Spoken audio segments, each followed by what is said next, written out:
Hello! Wow, that's a little loud. Alright, hello. Welcome.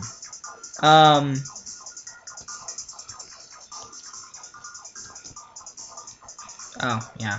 Probably should do that.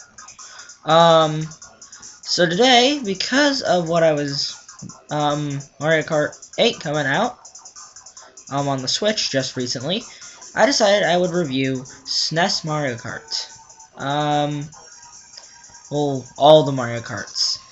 Starting with the SNES, and then moving forward.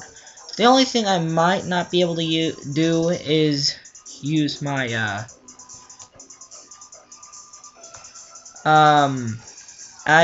there is no real way for me to get gaming footage of, Mario Kart Dash that I can achieve, so I'm left with, just stuff. So I may have to use some extra footage. But, as far as things go, I've decided to do this. Anyways, what do I think of the game? Fact is, the game's pretty good. It's a pioneer for its time, though. I wouldn't call it the best in the series. Like, definitely not. I would never call it that. It's just not good enough. It's 2D, it's too kind of impractical. And all in all, a lot of the stages blend together because of how the game is made. Which, wow, that was... because of how the game is made, I can't really... You know, it just... A lot of the stages blend together, which is really just a creative problem.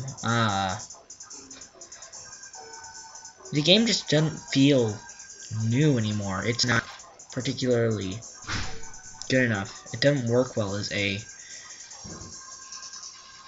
thing whenever all these newer games are out, and it makes just everything else just sound boring to me.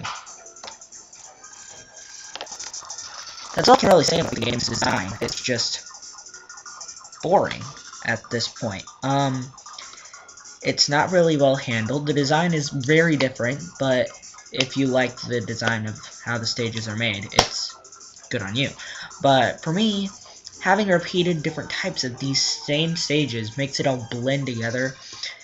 It makes each of the stages not seem as special. So what you're left with is just a thing, and I don't know how on earth I can describe it more than just the stages blend too much. There's no drifting, which makes it really... There's no drifting, which makes it really annoying to turn. Because you can jump and turn like that, but there's no drifting, no mini turbo, no anything. What is there good to say about the game?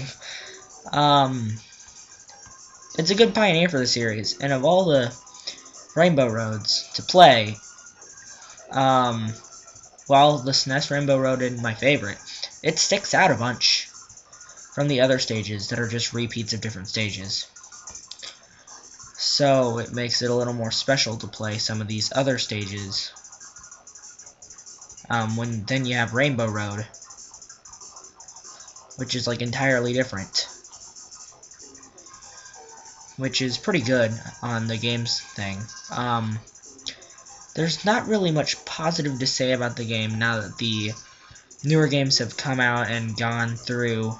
This game really just seems stale. And the pioneering technology, there just wasn't enough. I'm not saying that it's terrible, but I'm just saying that you can't really work well with the differences. It's just not as good as it used to be, and that will be exemplified in the games to come, which are all in 3D and have better game design. Each of the tracks are different, and they don't have a limited color palette kind of thing that I'm thinking this game had. They improved so much on the other games that this game just sort of seems stale. Same goes for pretty much any first game of any series. I mean, I can play the original Super Mario, but it just seems stale considering Super Mario Bros. 3 came out not too long after that. And then Super Mario World in '91 that just blew Super Mario 3 out of the water. I don't know how else you can say that. There's not much else I can say about the game. It's just a really different game. It's not as good as it could have been, and it's not as good as it used to be. And as you can tell, I lost a life. And if you like this particular kind of way to play Mario Kart, then good on you. But I just don't like how it was originally made. And see you next time when I review the Nintendo 64 version of Mario Kart. If you like this, you can subscribe for more video game or animation related stuff. And if you don't mind, I'm pretty much out.